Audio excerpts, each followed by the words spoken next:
Hello, my name is Rosie Jones. I'm a dietitian with the EB team at Birmingham Children's Hospital in the UK. I'd like to talk to you about the Nutritional Care Guideline for the prevention of constipation for people with epidermolysis bullosa. Constipation was chosen as our first nutrition topic as it can affect all people with all types of EB. It can cause a lot of pain and distress.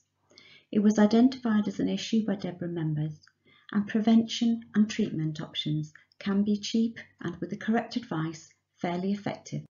The aim of the guideline is to provide current best practice to prevent constipation by the use of nutrition for all ages and all types of EB, by promoting increased intake of dietary fibre and fluids, aiming for a pain-free bowel motion, to reduce the risk of constipation and its complications, and for the guideline to be used as a tool for people who have no access to a dietitian, and hopefully available to all people around the world. The guideline is for everyone, people with EB and those supporting them, that's family, carers, professionals and non-professionals.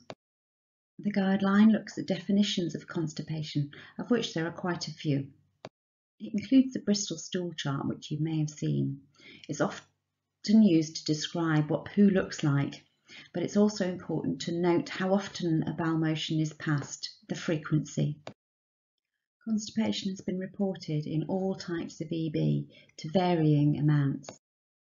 Poor fibre intake is a common cause for constipation, and this is likely for people with EB, as it can be difficult for them to eat fibre-rich foods as they are often acidic, hard and scratchy, such as citrus fruits, all other fruits and vegetables. Limited mouth opening and sore gums or fixed tongue or missing or wobbly teeth can make it difficult to bite, chew and swallow easily. So people with EB may be more likely to focus on ensuring a good intake of high energy and protein foods instead of fibre ones. Inadequate fluid intake is the other main dietary contributor to constipation. Fluid can be lost in blisters, and that can increase fluid requirements.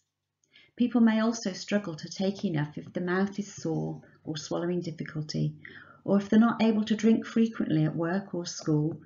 They may also be worried about needing the toilet at night, so stop drinking early in the evening.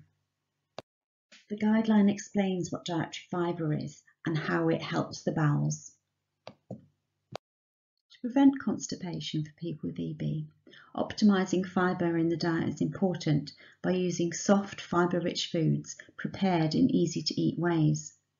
If nutritional supplements or feeds are used, ensure that these contain fibre where possible. And consider starting macrogels or stool softeners where medications are used that are known to cause constipation.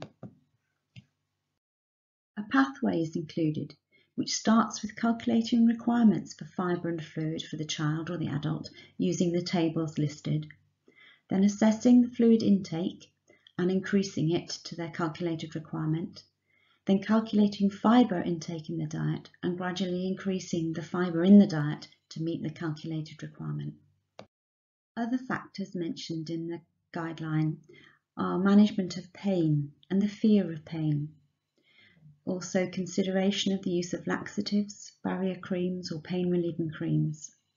And also how important mobility is. It helps to keep the muscles around the bowel working well if you're active. As already mentioned, this guideline is designed to be a tool for use by patients and their carers as well as health professionals. We hope the guideline provides the information that people want and need to use diet to prevent constipation. It's available via the Deborah International website. And finally, I'd like to acknowledge all the panel members' contributions, which are detailed within the guideline, but in particular, Lynn and Katia. Thank you for listening.